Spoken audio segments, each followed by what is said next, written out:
Welcome, this is Peggy Andera, U46 Director of Early Learners, and I have with me today Dr. Julie Kallenbach, who is the former Director of Early Learners and now currently an Early Childhood Consultant. And we have Jan Wilcox, who is a nationally board certified kindergarten teacher here with us today. Okay, and Peggy, this is Lisa Hood. Can I just come in just with a little bit of housekeeping before I let you get started? For those of you, sure. For those of you who are joining us today, thank you for joining us. I did want to let you know that we are recording this webinar, and we will post the recording on our website and our listservs. Also, if you have, we will be giving you opportunities during the webinar to ask questions. At this point in time, everyone is muted except for Julie and Peggy. And so if you have any questions, you can go ahead and type questions in the question portion of the dashboard that should be to the right of your screen, or you can wait until the time when we open the lines up for questions. But other than that, I am pleased that Julie and Peggy and one of their teachers are joining us this morning, so I will turn it back over to Peggy. Okay, thank you, Lisa. Again, we wanted to just share with you our experience of the last year as we looked to implement a full-day kindergarten play-based model in U46. This began, our impetus for change began based on the need for a full-day program. And so today, as you look at this first slide, we just want to review a little bit about what brought this about. We're going to share with you the planning and structure of the document that we created called our framework. We'll share some more about our play-based model of learning, what it took to actually implement the full-day kindergarten model, the professional development that we shared with teachers, and then our reflection and our next steps as we've continued on this journey. So the first thing that we looked at when we began our adventure last year was aligning to the U46 strategic plan. And as you can see, that first priority is looking at implementing and supporting a challenging standards-based curriculum across all content areas. So we did want to make sure that it was addressing the whole child. And then as you look further down on that slide, you can see that our district has made a commitment to invest in high-quality early childhood, and then really looking at moving forward with our full-day kindergarten. As we wanted to begin, and the reason that we looked at full-day kindergarten was we knew that that was the best model for students in order to be successful. Across the state of Illinois, there are about 80% of the districts that currently have a full-day kindergarten. In U46, we had not been able to do that prior because of space limitations. So when this first began, part of it was being able to add on to 3 buildings to produce additional space that would allow us to house full-day kindergarten. And so with that in mind, then we began our process. So I want to tell you a little bit more about who we are in U46. We are the second largest school district in Illinois behind Chicago.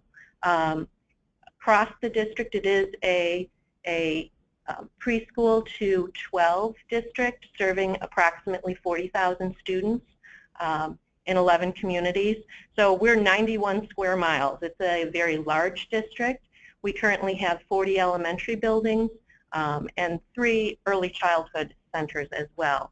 As you take a look at that graphic on the slide, you can see that we are a diverse population. And we do have a large percentage of Hispanic students within our district, over 50%. And we are close to 60% of low income, and again, many English language learners. So that just gives you a little bit of information about who we are. Going deeper into what that looks like for kindergarten, this year we are currently close to 2,700 kindergarten students. We're very large, as you can tell, 122 sections of our full-day kindergarten. And what's been interesting for us as we put this out to our community, we didn't know what kind of response we were going to get, how many families were going to opt into full day and how many preferred half day. And as you can see, the community has overwhelmingly supported our full day kindergarten model. We only have 30 students, a little less than 30 students that have chosen to be in the half day kindergarten program. And we do offer that as an option for families. By state law, we need to do that. So a little bit more about how we got to where we are right now. Our timeline began last September. Once we had decided that we were going to move forward and look at adding additional spaces onto 3 of our elementary buildings. As I said, that would give us enough space to do some rezoning of home schools and attendance areas and allow us to look at the full day kindergarten option. So in September, we presented to the Board of Education what we envisioned for that full day kindergarten model to look like. Once we had the go-ahead from our school board to continue pursuing that, we brought together a committee of teachers, and I'll talk a little bit more about how we decided who would be on that committee and the representation for that committee. And so from November to January, it was an intensive work that we did building our kindergarten framework, which we'll share some more with you. Going forward then, we had more work to do. The board needed to approve our full day kindergarten proposal and all that went with it, including materials and staffing. And that was accomplished in April. And then in June through August, we provided ongoing professional development and got our rooms and buildings ready to open in August. So when we decided that we wanted to bring a committee together to write this framework, we did put out a call to committee, and there was an application process. Teachers needed to be committed to working with us, to being out of their classroom.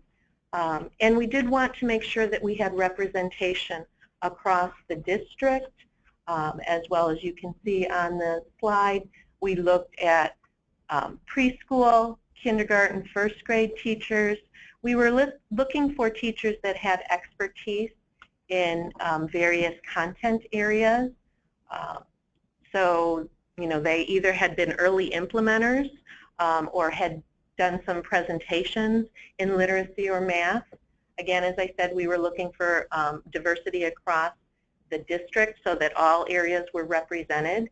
We do, again, have a large contingent of dual language teachers in our district.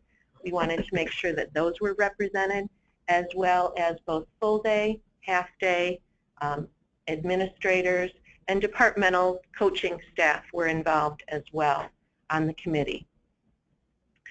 So what that meant once we had selected our committee is then we met full days on Wednesdays for those 2 months, and we also met then one day after school for 2.5 hours each week as we were developing our framework. It was very important to us that we start from a research base, and so the first thing that we did was we dissected NAEYC's developmentally appropriate practice, both their position statement and then the book that you see pictured is the book that we really used as our background to make sure that we all had the same understandings of what we were looking for as we were moving forward to build this play-based model. Once we had developed that shared background knowledge, we did break into subcommittees, again, based on areas of interest as well as expertise. And during those full days and then those after school times, we did do writing and then reporting out and getting feedback from other committee members.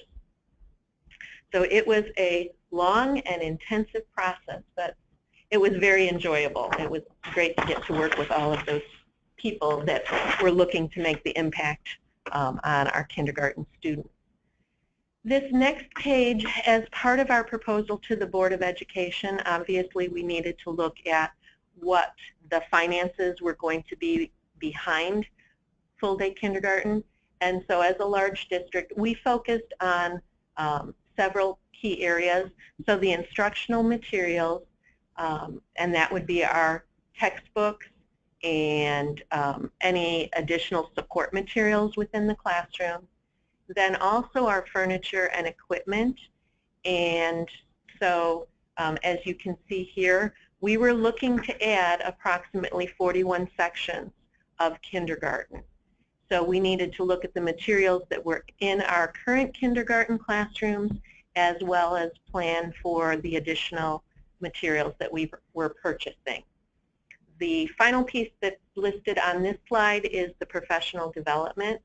And early on, we were committed to making sure that teachers had the knowledge and expertise that they needed to be successful. And so built into this plan that we'll talk a little bit more about in our presentation is 8 days of professional development for our teachers.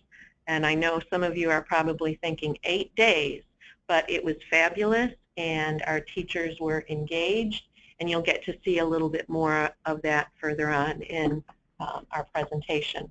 And I think Jan can speak a little bit to that later on as well.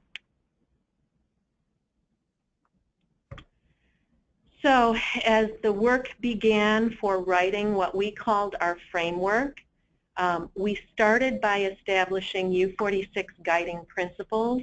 And those guiding principles are based off of NACCE's principles of developmentally appropriate practice.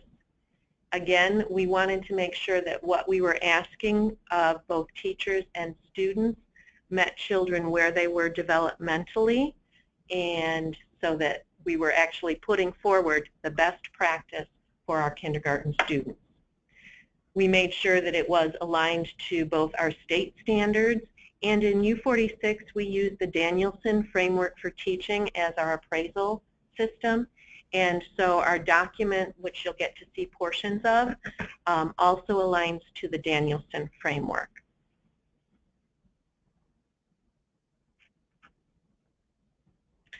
So in this slide, that is the front cover of our full day kindergarten framework. Again, as we came together as a committee, we were not looking to replace all of the curriculum that was currently adopted and in the hands of our teachers.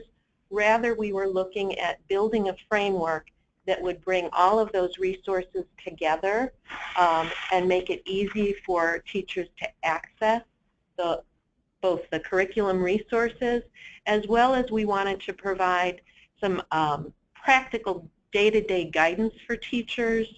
So within the framework, we've got descriptions of what it looks like. There's lots of charts, photos, because we know that those visuals are so important not only for our students but for our teachers. And we also have links within our document of video clips. So as a teacher is going back and thinking about what she learned and is trying to implement, she can go back to this living document, click on the links, and find more information to support her own professional development. Another piece of our framework was to make sure that we were defining what those critical attributes of play would be, so that there was no ambiguity over what we were asking our teachers to implement and what our expectations were within the classroom. That lower logo that you see, we also, as part of our professional development, provided each of our teachers with a notebook where they could keep all of the resources and handouts that they had received during the professional development. So again, we wanted to make sure that they had the resources to be successful. Here we've included what those guiding principles were that we used to frame our work on our document. And again, as I stated earlier, we wanted to be sure that the framework was shaped around solid beliefs and values. NACCE actually has 5 guidelines in their document.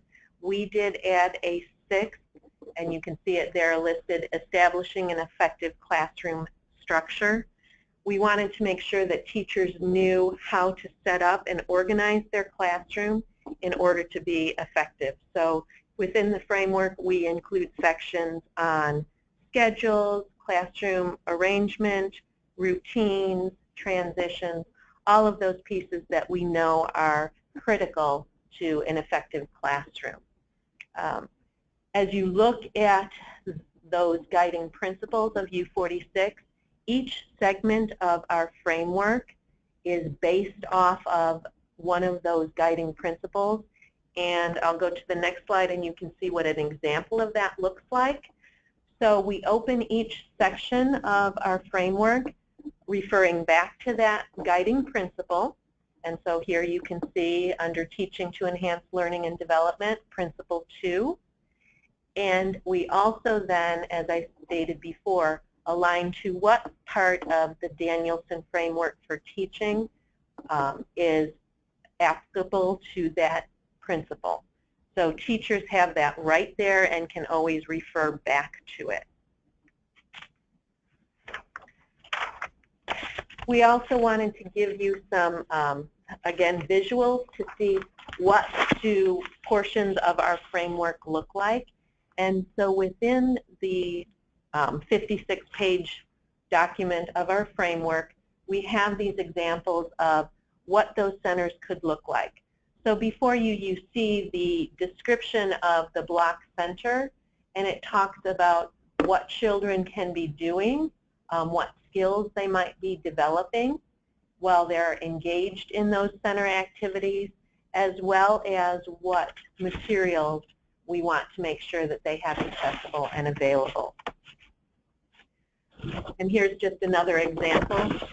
During our literacy centers, one of the areas that we might have is ABC Center, later on the year word work. And so again, you can see children actually engaged with the material. There's a description of what they should be doing and learning, and then things that we hope are available within that center for children to access independently. This portion, this slide gives you an example of the full-day kindergarten schedule that we included in our framework. Certainly there is room for some individualization based on our special schedules and the schedules within the school. But again, this is what we're looking at.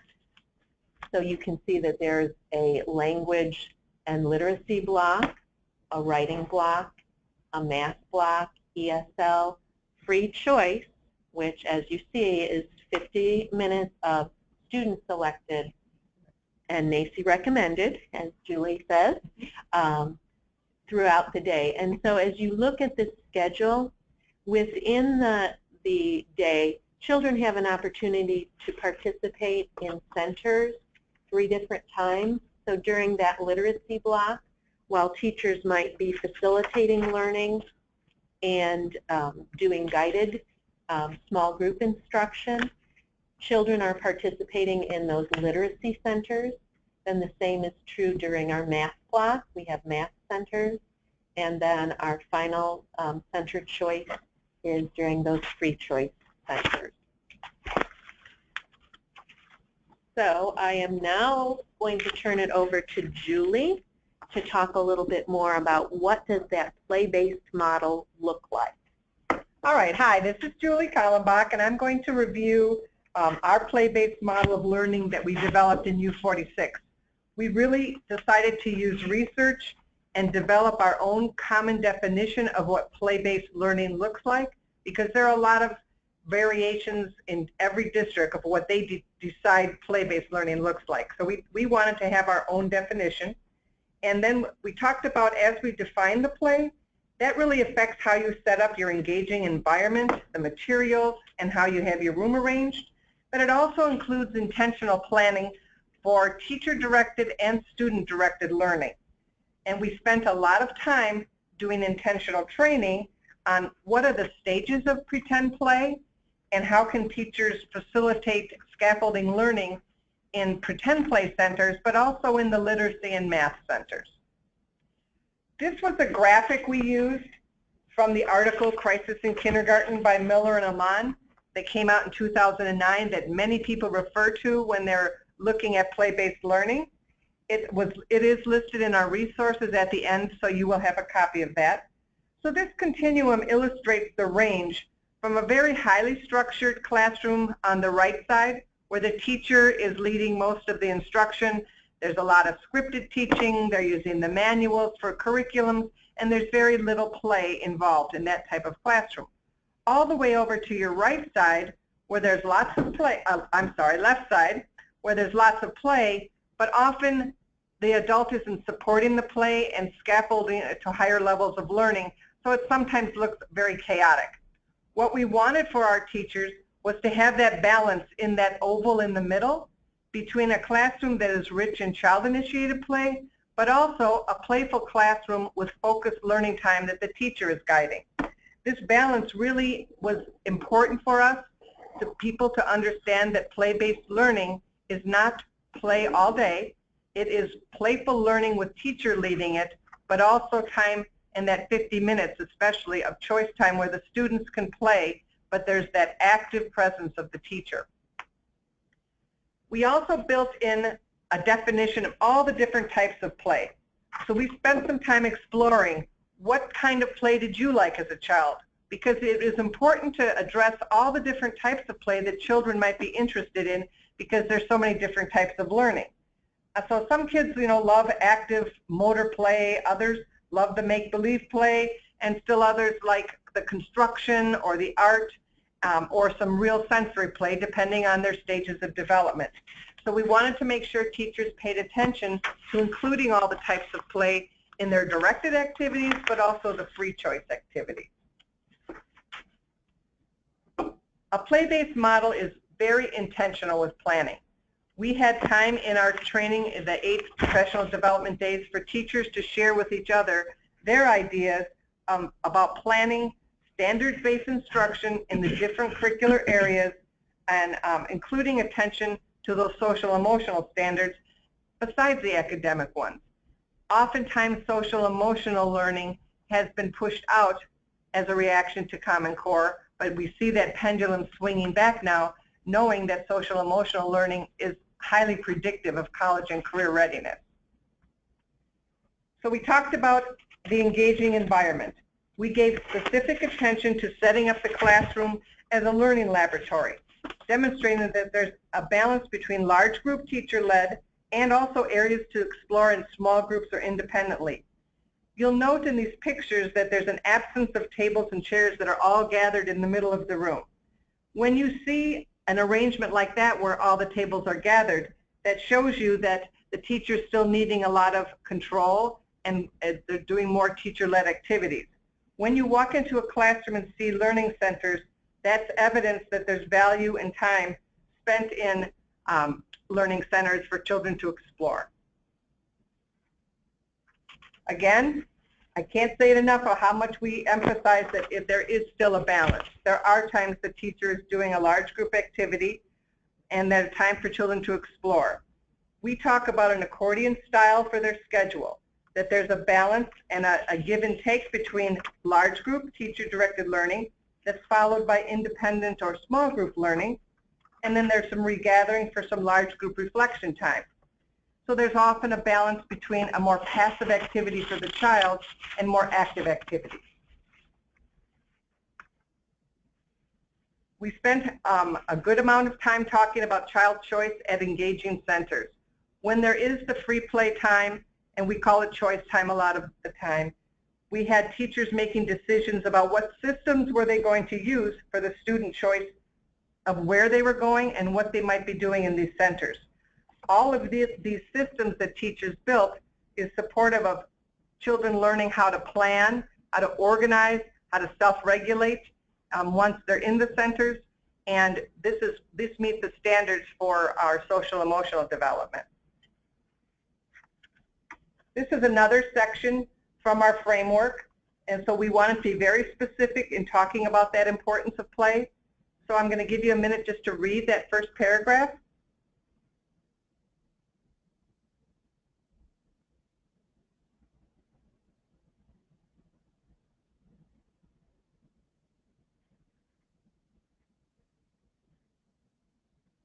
So like Peggy said earlier, we tried to include a lot of pictures that would demonstrate this. So this picture demonstrates that some children chose to play at the dollhouse and made a plan about what they might do at the dollhouse, but we also embed writing and literacy materials within each center so that the children can practice what they see their teacher doing a lot of time. This particular picture is interesting because we're going to talk about the kids' assessment later. Well, as soon as the children see teachers with their checklists and their clipboards, they want the checklists and clipboards. So you see at the bottom that we again reiterate that the expectation is 50 minutes is available for child-initiated play, but it's critically important that the teachers are there, scaffolding to more mature play development, and intentionally promoting language development and the problem-solving and self-regulation. We also embedded dual language practices in every one of our professional development days. All of our training days gave attention to our dual language students and also our children with special needs. Developmentally appropriate practices in early childhood align excellently with the best practice of students learning a second language. When you look at the practices of developmentally appropriate and look at this screen, you see the same thing. Authentic learning is how children develop, and they want to imitate what they see in their real life. So we have real life materials and situations. Doing the total physical response is again how young children learn and dual language learners, that you're tying the movement to a verbal utterance. We know predictable routines with repetitive language is how we learn language, but also how we learn behavior. We use a lot of songs and chants and scaffold language through using common predictable sentence stems. Encouraging peer-to-peer interactions was important to meet social standards and the speaking and listening standards of the English language arts.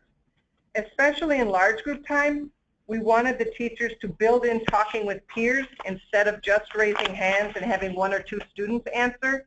We know it's much more engaging for children, even in a large group, if they can talk with each other and share the answers, rather than waiting for their name to be called and having their hand up for 10 minutes. We included this, we adapted this chart from one that NACCE does in their Focus on Kindergarten book, but also we took the wording from the Danielson Framework for Teacher Evaluation, the 2013 edition. In the 2013 edition, they give a much more expansive look at what the framework looks like in early childhood, so we wanted to have this chart in there. We talk about effective teaching practices on the left side, and then teaching practices of concern. In this way, we have common expectations for teachers to self-assess, but also transparency for administrators that this is the expectations for teaching in kindergarten. I'll give you a minute to read through some of those.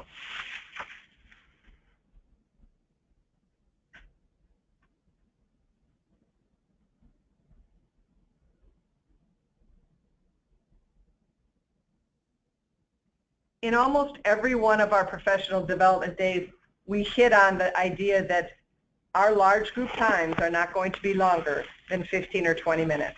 With gone are the days where they're going to sit there for 40 minutes. All right, we want to stop for a minute here and if you have any questions on the framework so far.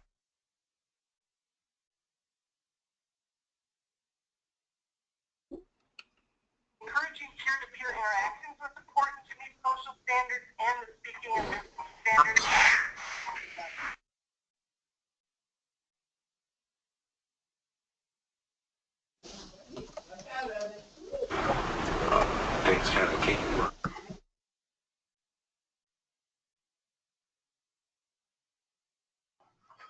This is Lisa. I just tried to unmute everybody, but it gives us a lot of noise in the background. If you have any questions, go ahead and raise your hand, and then I can unmute you.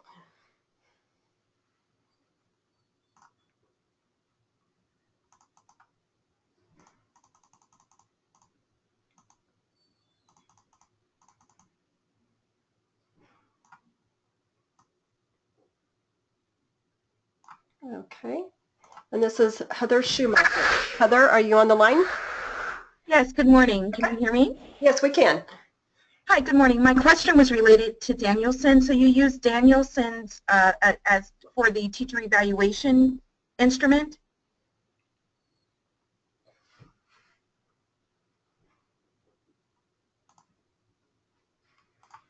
Okay, sorry, Peggy. For some reason you got muted, but we should be able to hear you now.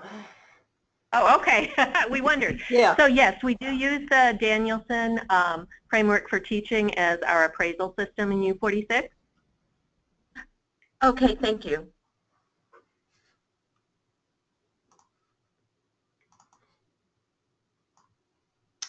Does anybody else have any questions? Go ahead and raise your hand if you do.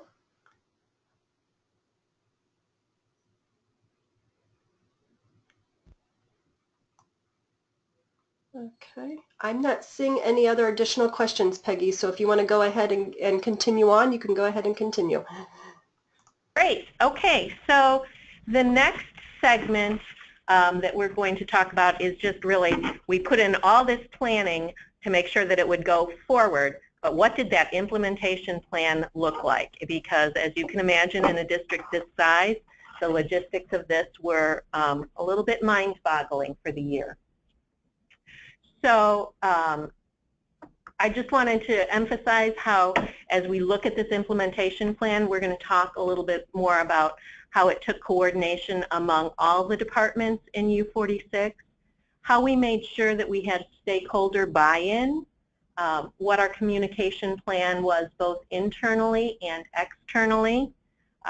Earlier I had talked about those classroom materials and how critical those are to the success of our full-day kindergarten implementation, especially the play-based model. We can't have children playing if they don't have the materials available. So we'll talk a little bit more about how we structured making sure that classrooms did have the materials that they needed. Again, some more information about professional development that we provided and what we are doing currently to support this implementation with our kindergarten teachers. So as I said, it was not just the early learners department that was responsible for the full-day kindergarten rollout. Rather, it took everybody all together and on board, starting from our cabinet level, which is our superintendent and all our assistant superintendents, weekly report-ins on where we were with the implementation process, making sure that principals of all our elementary buildings were both involved and had the opportunity to learn more as we were building our framework and provide feedback to us around what was important to them.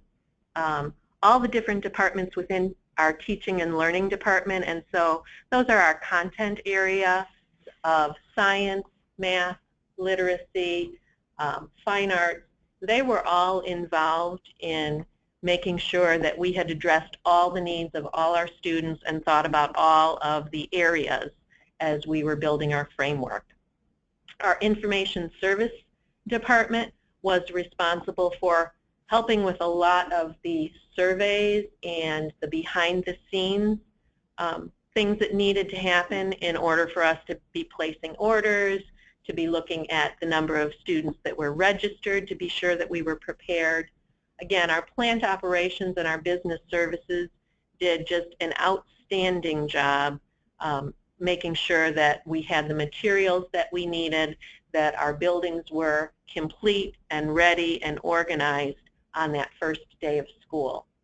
Our communication department was involved in making sure that information was out in the community through radio station ads and just lots of different things that we'll share with you as we go forward in the presentation.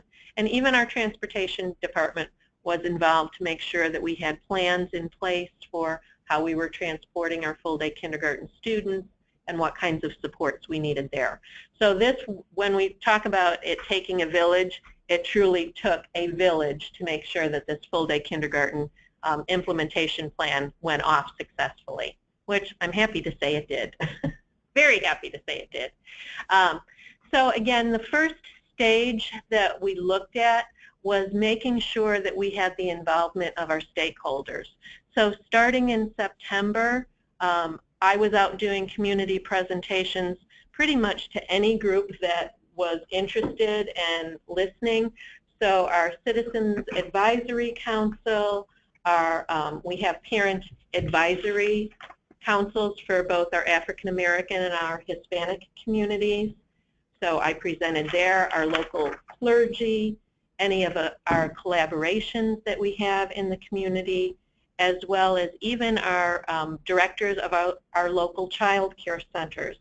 Basically, we wanted to make sure that all stakeholders in our community were aware of our plans moving forward and had the opportunity to come together and ask questions and to find out more about what a play-based model of full-day kindergarten was going to look like.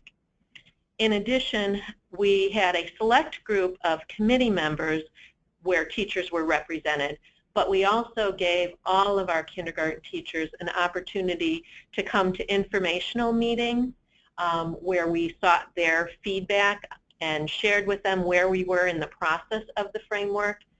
Again, we wanted it to be a living document that teachers would see as useful and would reference, and so it was very important to us that they felt involved in the development of the framework. And as I said, we also had administrator participation. So between surveys and monthly presentations at principal meetings, we made sure that our principals were up to date on where we were in the process and what they might need to do to make sure that we were successfully implementing and answer any questions or concerns that they might have. That next piece was really our communication plan, and that logo shows our front page of our U46 website, which directed parents and anybody that was interested to gather more information about our full-day kindergarten plans. So we updated our website, and actually if you go to the www.u-46.org, all of this information is still available. So we produced fact sheets and frequently asked questions. So parents or community members had a source of information that they could go to. We utilized social media from our Facebook accounts to Twitter to pushing out in any of our other community organizations to get the word out about our full-day kindergarten plan. I also included here a link to videos that we created for parents and interested community members that give some more information about what to expect as we were transitioning from a half-day program into our full-day program. So you actually can take that link and take a look at the different videos that we have posted on our website. Further in the presentation, we actually are going to show you one of the videos that's not yet posted but will be coming soon. We encouraged each school also to do a welcoming event with their incoming kindergartners, and at that point we also had video coverage and media coverage of both radio, newspapers come out on our opening day. So I'm again so thankful that everything went well, and I think it's because we had everyone working together to ensure that that happened. Oh, this was a major undertaking. So what you see here is photos of what it took to make sure that we had all the materials that we needed. So as our committee was writing the framework, one of their tasks also was to create a list of materials that were necessary in order to implement the play-based model. As I stated earlier, we can't talk about centers and children being engaged with materials if we don't have those materials provided for them. So the first thing that we did after we had created this list of what are the expected materials that we need in a play-based kindergarten.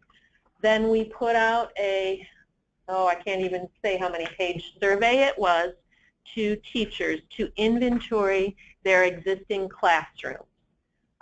Based on that information, then we placed orders to retrofit those classrooms to make sure that everybody had a standard set of materials that they had available for their students.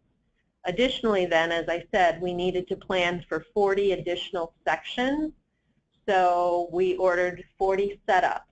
And what you see here is we actually contracted with our provider to come in and set up, unbox, set up, organize those new classroom sections, get rid of all of the garbage, because we knew the logistics of this magnitude was more than our distribution and plant operations departments could handle.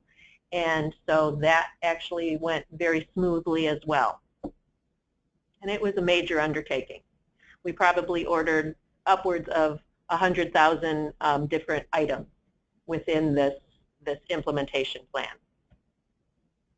Now on to the next part. So we have our classrooms and we have our teachers, and now we need to make sure that our teachers have the skills and the knowledge that they need in order to go forward and implement the full-day kindergarten play-based model.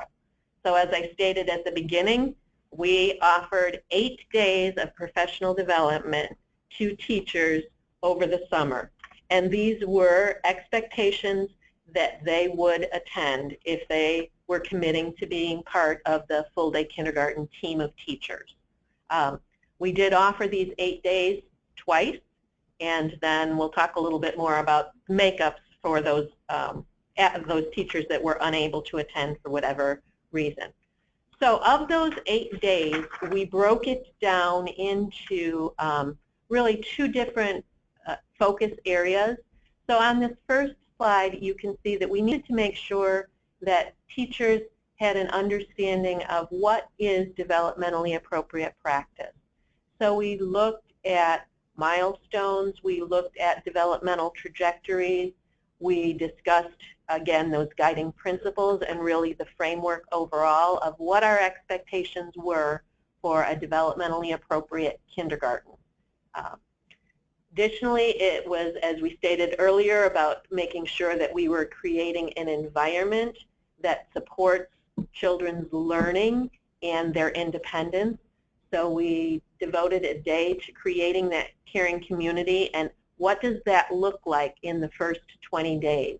How do I go about, as a teacher, making sure that my students understand the schedule, the routines, the expectations? Teachers needed to be very intentional in their teaching, particularly as they were introducing new centers and what those expectations were. And again, we needed to make sure that the centers and the room environment was arranged so that students had an opportunity to engage with peers, with their materials, that they could learn those self-regulation skills and learn to be independent. We had another whole day that was focused on what is play-based learning and how can we look to scaffold children's play so that they are getting the most out of that choice time. And then finally we had another day that was focused on the assessment. So next year, you all know that we're going to be implementing KIDS statewide. We decided that this was the perfect opportunity for us to implement as a district going forward this year, marrying up that authentic ongoing assessment that takes place in KIDS with actually observing children in a play-based environment. So we had a full day on the KIDS professional development. Then the other 4 days were really devoted to content area. So you can see here some of the different pieces. It was interesting that this was also a time where we were rolling out some additional content area, particularly in science and writing. So our district had written a science curriculum, and we had selected a resource that matched with what our goals of inquiry-based science, and so we selected National Geographic as our curriculum resource for teachers. Our writing, we are implementing the Calkins Writing Pathways, and again, so we had a day on both literacy development and writing in particular, going through the resource and sharing that with teachers. In U46, we have been implementing Engage New York Math and Eureka Math. It goes by both names. And so, again, we spent some time looking at what would that look like in a play-based setting, replacing worksheets and making sure that we were creating center activities that would give children the opportunity to explore, to manipulate, to build those math concepts that we know are so important. And then we finally also had a segment on social emotional development. As Julie stated, we know that for several years the social emotional development, while we've had the standards, has perhaps not taken center stage. And so we actually are implementing the second step social emotional curriculum to build those social skills in children. And so we wanted to make sure that teachers had professional development on how to do that. And I will say, and I think Jan will speak to this a little bit later, but overwhelmingly teachers have been supportive of that social emotional curriculum being available, particularly as we look at those areas in kids, the approaches to learning and the social emotional development. Again, it's getting some, I guess, better press, and so we wanted to make sure that teachers were prepared to support children's social emotional development, as well as to document the growth that they were seeing in children. Again, we know that those social emotional skills are a better predictor of future success in school than even some of our content area are. Again, when we planned these 8 days of professional development, we were very intentional.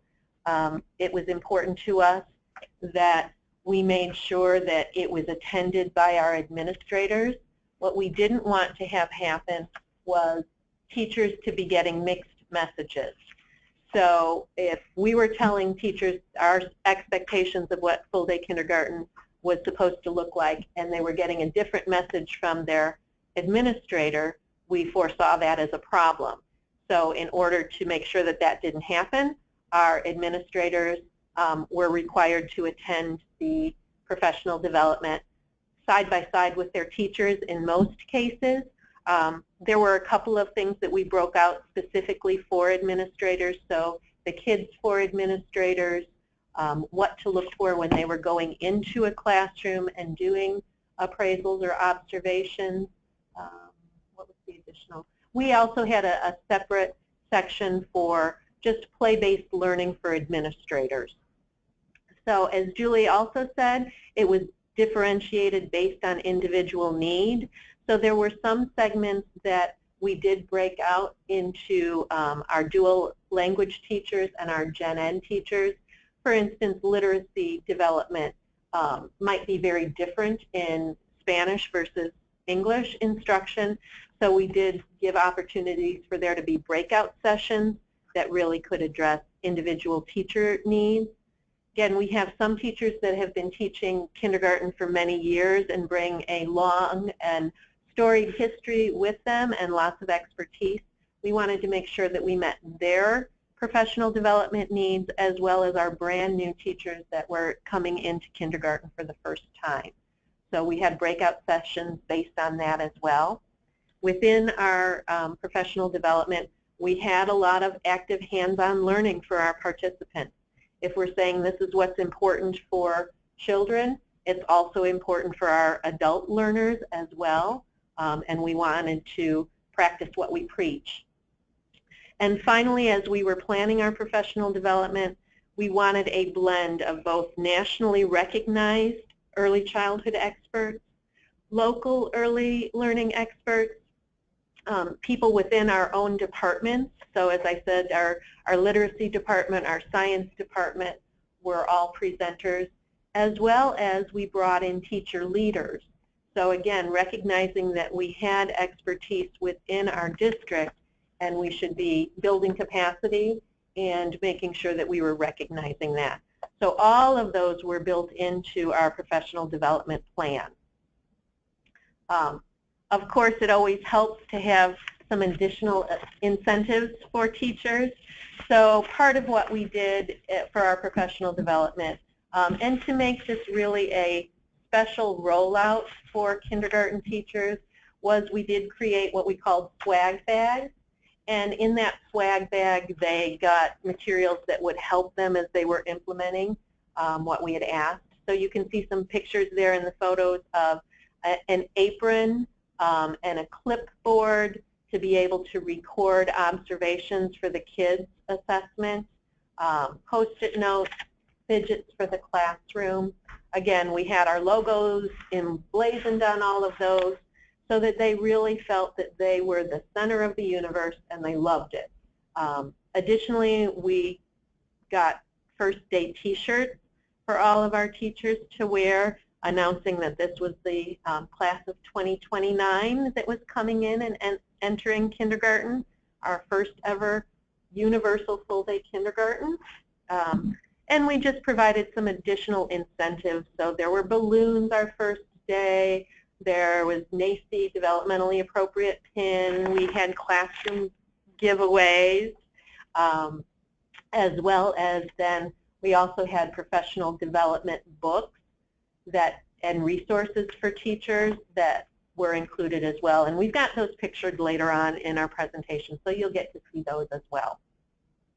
Oh, right there. There they are. So those are the books that we had provided for all of our kindergarten teachers. Again, that top blue book, Developmentally Appropriate Practice from NACI, Focus on Kindergarten, was really the cornerstone of the work that we did. But we also had brought in Gay Grunland, that nationally known speaker who has written that second book, the Planning for Play, Observation, and Learning. And that's a very practical, hands-on book. So the first book really gives us the why and the theoretical background around what we're doing. The white book gave us more of the hands-on approach. And then that purposeful play, again, to support teachers learning in what is play that is purposeful, as opposed to just that chaotic play that Julie referenced. It was wonderful to have all of this in place before that first school day in August, but we knew that teachers were going to need some additional support going forward. So on that first week, district administrators, all district level administrators, were out at elementary buildings supporting being in kindergarten classrooms. So every one of us had a school that we were assigned to, and it was wonderful to get to be there that first week. In addition, our district has made a commitment in personnel. So we have a kindergarten transition facilitator position, which really is targeted towards helping children that might be struggling in adjusting to kindergarten. Perhaps this is their first experience in school. So a teacher can reach out for support for strategies that might help an individual student. Additionally, though, we have what we're calling full-day kindergarten teacher leaders. And those 5 positions go out and work professionally with all of our kindergarten teachers. So they have been assigned buildings and they're meeting weekly with our kindergarten teachers, providing professional development, helping with anything that those kindergarten teachers need, whether it's rearranging classroom environments, providing additional ideas for center activities, just bringing together PLCs to talk about and collaborate on what teachers are doing. As you can see in that next portion, we also offer monthly collaboration opportunities. Again, these are voluntary after school. We call them kindergarten cafes. and they are structured based on needs that teachers have identified. So they get to tell us what they would like some more professional development around, and then we bring them together and provide additional support and professional development after school for them. And then again, those resources have been invaluable to teachers. I love this picture. This is one of our professional development days, and we were able to give out those t-shirts so that all of our full-day kindergarten teachers had them. Obviously, this is just a small segment of our 122 teachers that we have, but you can see they're all smiles and they're excited about the opportunity that full-day kindergarten has brought to our district. What we're going to do right now, and Lisa, we're keeping our fingers crossed here, is we want to show you one of the videos, and this is the one that I said is hot off the presses and not yet listed on our U46 website, but we wanted to give you an opportunity to see this. So we're going to keep our fingers crossed and go quickly. We're going to do this.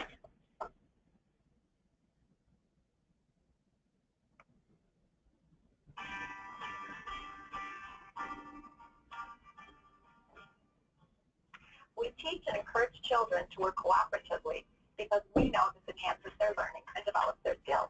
As teachers, we also do this. Hi, I'm Kim Deering, teacher at Prairie View Elementary School. Teaching might appear to be a solitary profession, but in U46, teachers plan together and reflect on their practice together to give our students the best education we can. Great teaching means working together. We all share our ideas with each other. Everyone's input is valued, from experienced teachers to beginning teachers. In many schools, we have dual language classroom teachers working with our general education teachers. And in every school, we have resource teachers like our speech therapists, our occupational therapists, to support our students with special needs. Communication is the key. This collaborative approach allows us to best integrate our knowledge and practices to best serve our students. About 20 kindergarten teachers participated in creating the new kindergarten curriculum. They shared ideas so that they could see what everyone was doing and made suggestions to help improve their colleagues' practice. Collaborative teaching is a great mix that has given teachers many excellent resources. Teachers have been working together for years to ensure that academic content is taught effectively and instructional guidelines are being met. The new full-day kindergarten program involves 8 days of staff development to effectively implement the new play-based curriculum. The play-based model being implemented in our kindergarten classrooms is rigorous while being developmentally appropriate. The kids are active and talking. The activities are all hands-on. Our kindergartners love being in school, and a student's attitude about school is critical in developing their love of learning. It's essential for their success in school and ultimately in their life. In planning our new kindergarten curriculum, we had the opportunity to revisit the best way to integrate the academic content with social development, which together provides a critical foundation for our kindergartners. As teachers, we continue to have opportunities to participate in professional development sessions. Most recently, full-day kindergarten teachers had the opportunity to participate in training on the KISS assessment. We learned ways to gather evidence of student learning, and during this time, we were also able to share our ideas with each other. We also had training in how to enter the evidence into a program so that progress can be monitored. Once a month, teachers will meet after school in the kindergarten cafe, a program designed to gain feedback and provide an opportunity for teachers to exchange ideas to best meet the needs of our students. Instructional coaches will also spend time in classrooms on a daily basis to support teaching and learning. The district's plan for full-day kindergarten ensures effective collaboration will continue for the rest of the year. Our teachers work together, and so do we.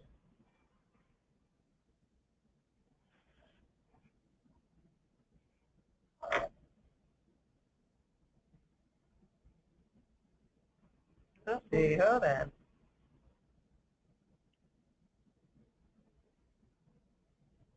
We'll get there. There we go. We're back.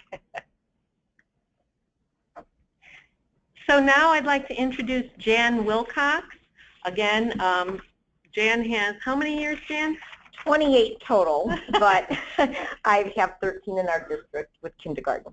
So she is a former half-day kindergarten teacher and currently implementing our full-day kindergarten model, again, nationally board certified, and she works at Centennial Elementary School, and we're going to give her an opportunity to tell a little bit more from her perspective how this implementation has gone. Good morning, everybody. It's like living the dream for me. It's something that I've wanted for my entire career, and it's just wonderful having it. And I wanted to add to something Peggy talked about with laying the foundation for it.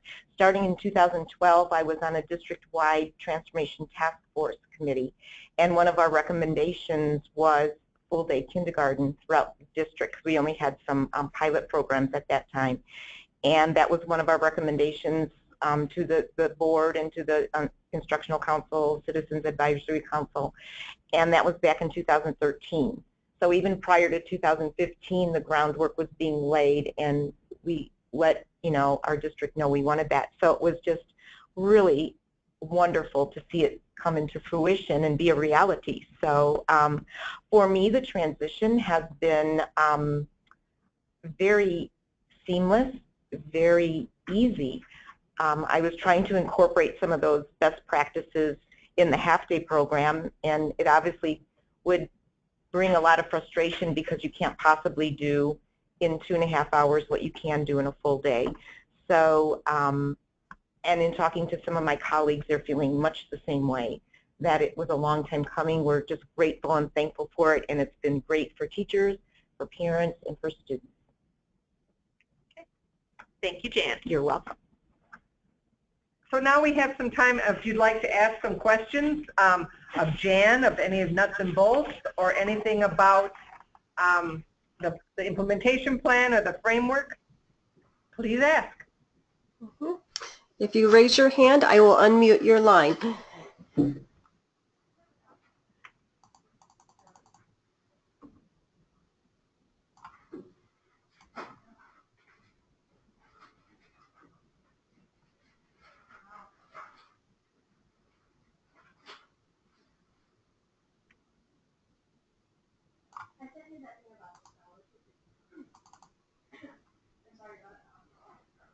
Did you see that? It just needs to be reformatted.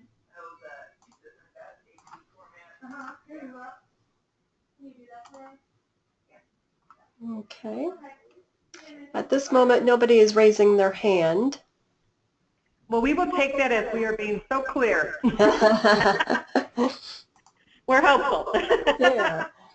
Okay, this is Julie again. We wanted to spend some time, look, we've been reflecting about this and thinking about what would we have done differently, what could we do in the future, and what are our next steps. I think what we have thought as our biggest successes, and that what we would recommend to other people looking to endeavor in this task, is that diverse committee of respected teachers was a key component. We knew that if we had teachers that other teachers looked up to and had expertise, there would be really strong buy-in.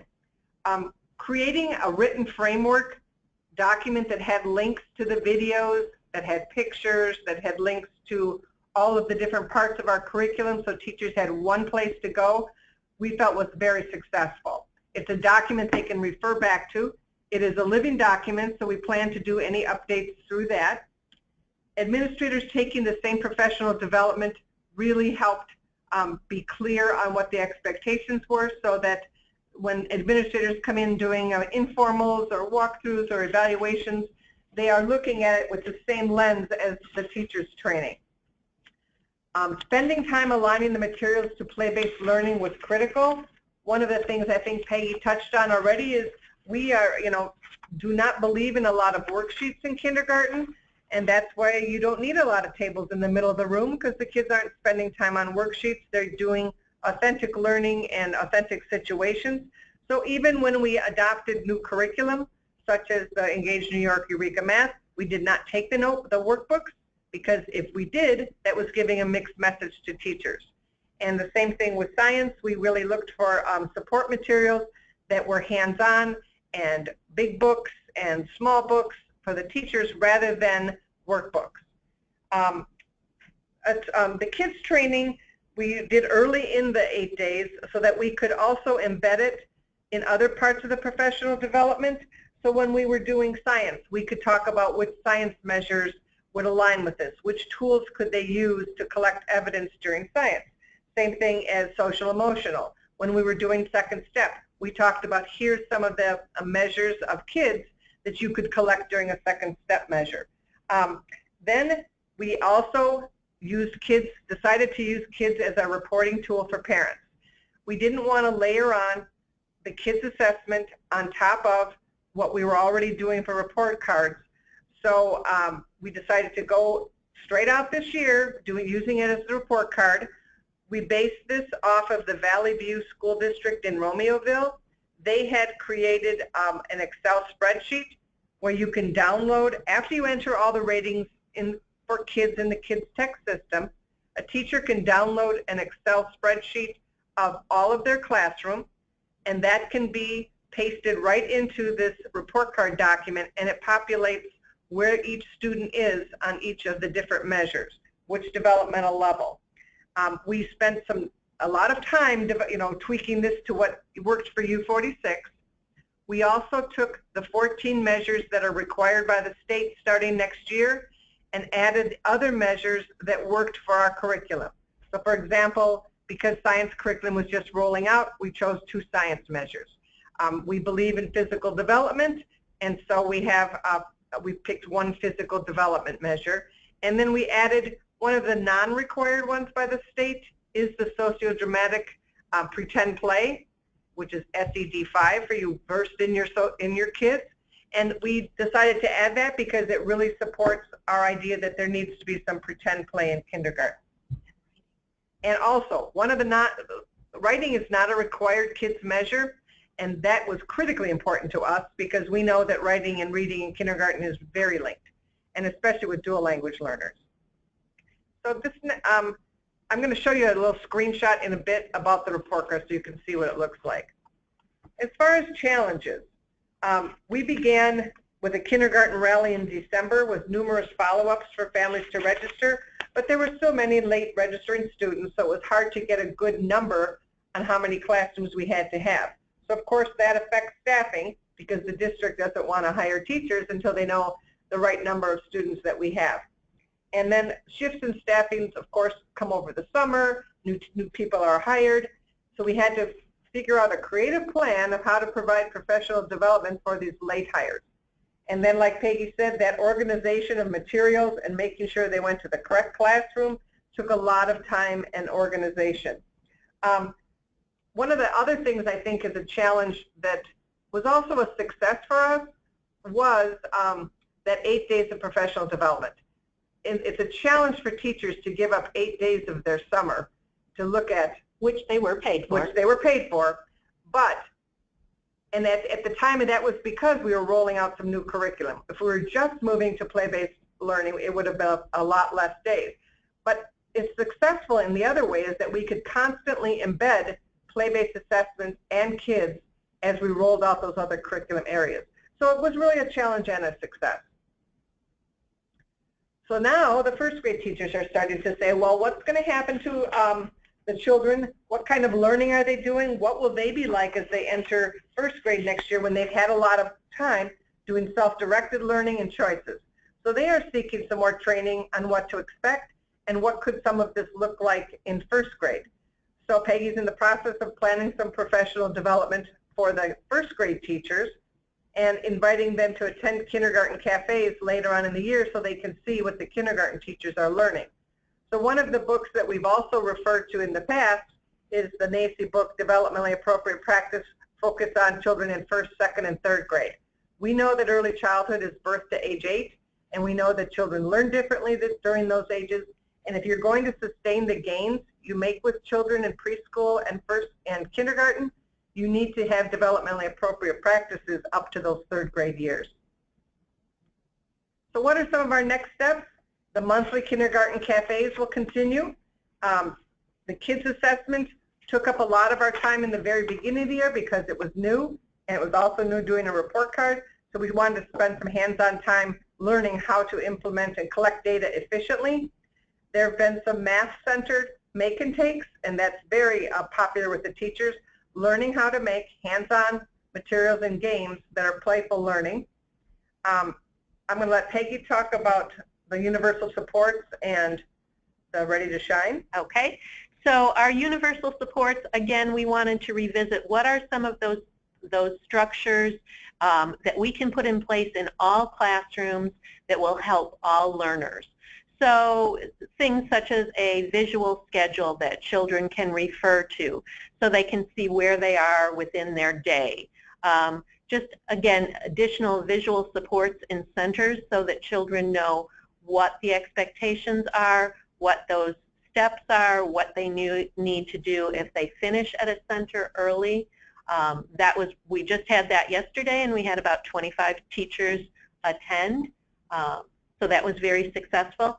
We are looking going forward to doing another kindergarten cafe on scaffolding learning and play, as this is a new endeavor for many people. They felt that they needed an additional opportunity to come together to talk about what that looks like and how they can facilitate.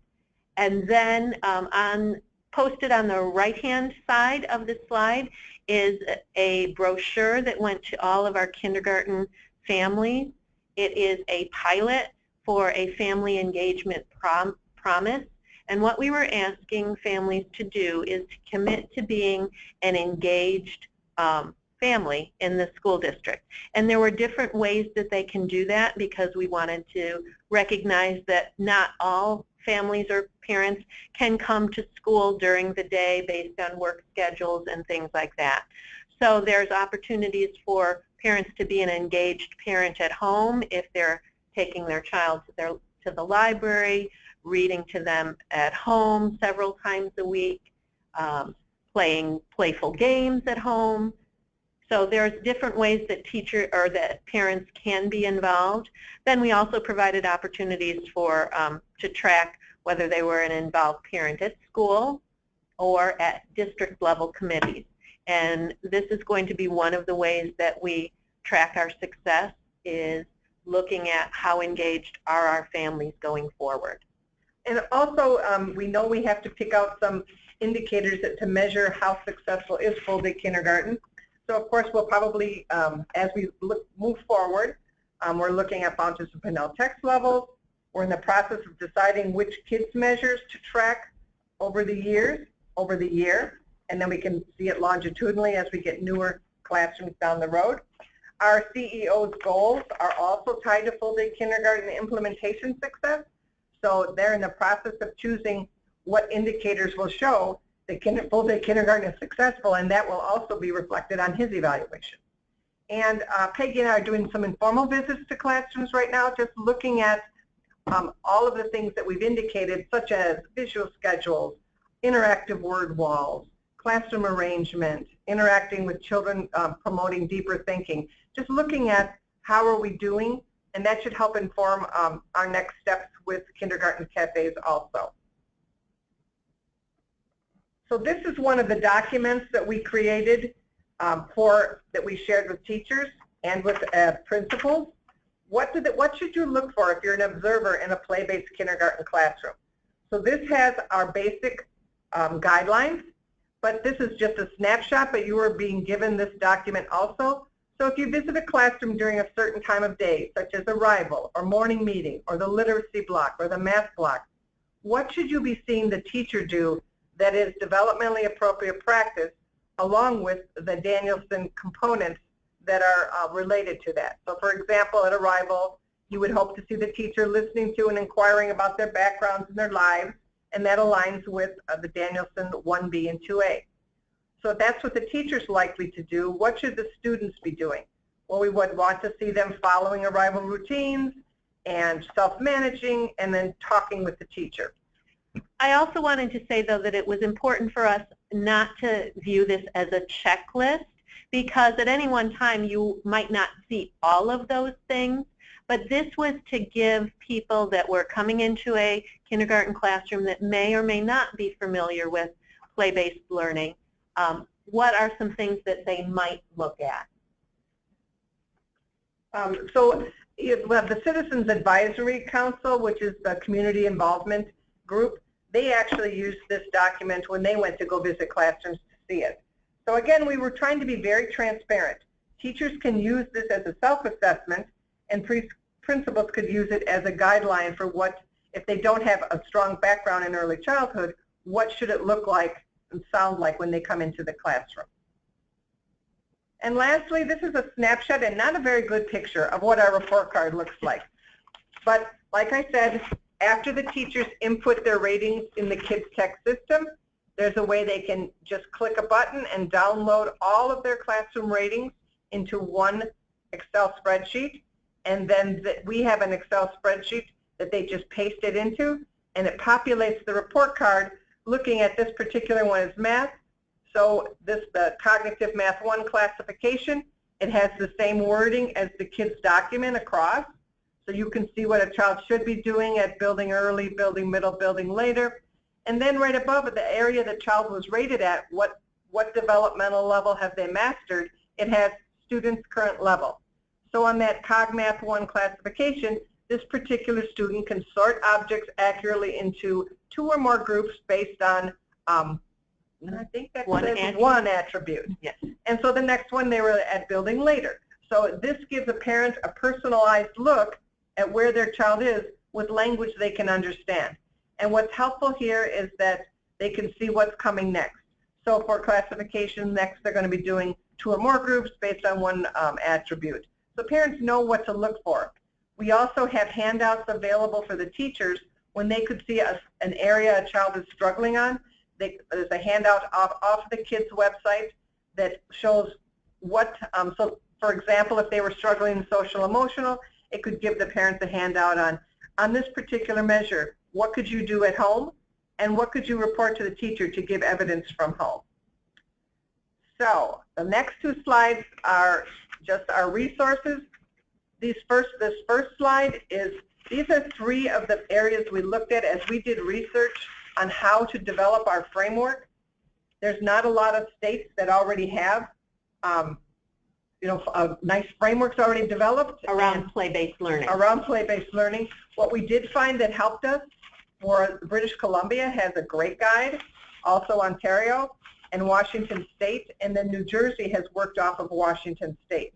So we wanted you to be able to see this. We added a couple more resources of some seminal pieces that we used, Tools of the Mind from Bedrova and Leong. We included that developmentally appropriate practice focus on kindergarten. There's the Crisis in Kindergarten article, and then using pretend play as a source for acquiring generic knowledge. So these are the resources we use, but we want to open up to some more questions.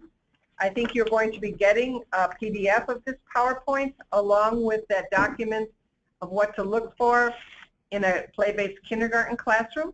So any questions you have now?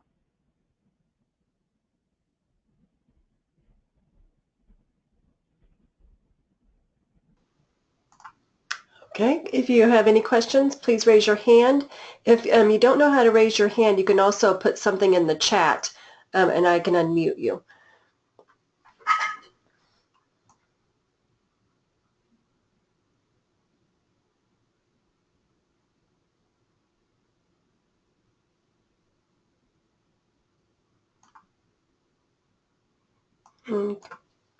Okay, so far we're not seeing any hands raised, and I'm not seeing anything in the chat box.